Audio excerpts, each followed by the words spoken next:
Nykypäivänähän nämä tämmöiset betonin näköiset lattiat on aika muotijuttu ja sen takia me ollaan tultukin asentamaan tämmöistä betonin näköistä korkkilattiaa. Eli tää on kuiva rakenne, mikä me nyt lähdetään tähän asentaa ja tää itse korkki lattia, mitä me nyt tähän laitetaan, niin tää on seuraavanlainen, eli täällä on pohjalla tämmönen muutaman millin vahva askeläänieristekorkki, sitten on HDF-runko, sitten on 3 millin tommonen pintakorkki ja siihen on sitten suoraan printattu tää betonin näköinen kuviointi. Ja sitten, että siihen saadaan kestävyyttä ja lujuutta siihen pintaan, niin siinä on vielä tämmönen keraaminen lakka pinnassa.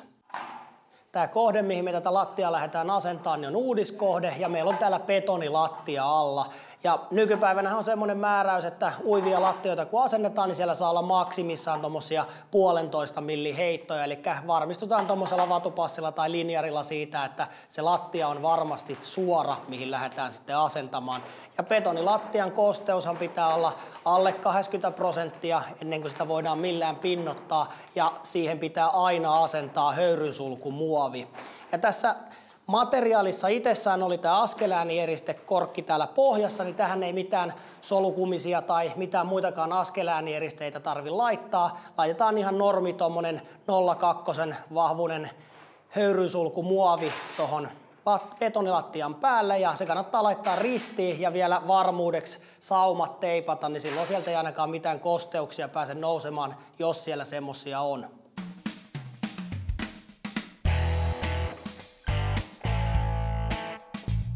Tämä materiaalihan on lukkopontilla, eli toi asennus lähtee sillä viisiin, että mä teen pari tommosta riviä tonne alkuun sille, että se on reilusti irti tuolta seinästä. Silloin me saadaan tuossa tommonen suora pötkö aikaiseksi ja sen jälkeen ruvetaan sitten kiilojen kanssa työntämään sitä tonne seinään kiinni. Ja aina kun on tämmöisestä puurunkoisesta materiaalista kyse, niin kuin tämäkin, niin sinne pitää jättää vähän elämisrakoa, eli tännekin jätetään tuommoiset 5 milliä elämisrakoa, mikä jää sitten tuonne jalkalistojen alle piiloon.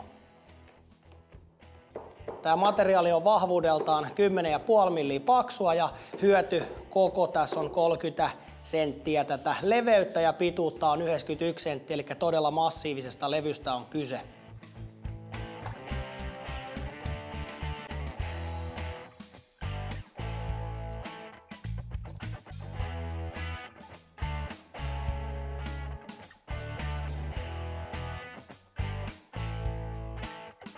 Mä laskin täällä ton jaon silleen, että mä lähden tommosella ton ensimmäisen rivin täydellä levyllä ja sitten mä lähden toisen rivin puolikkaalla levyllä ja sitten se lähtee siitä sitten etenemään, että kun tuolta jää niitä hukkapätkiä, niin niillä lähdetään sitten aina niitä seuraavia riviä.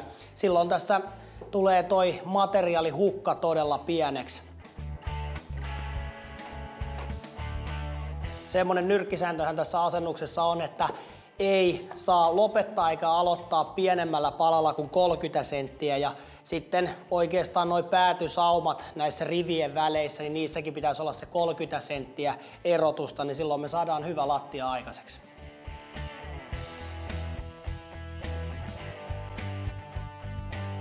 Tätä lattiaa kun ladotaan, niin kannattaa avata muutama paketti tuohon, mistä sitten ottaa järjestyksessä niitä palasia tuohon lattialle ja tämän työstäminenhän tapahtuu aika näppärästi tuommoisella sirkkelillä tai toki tätä voi myös hienohampaisella käsisahalla työstää.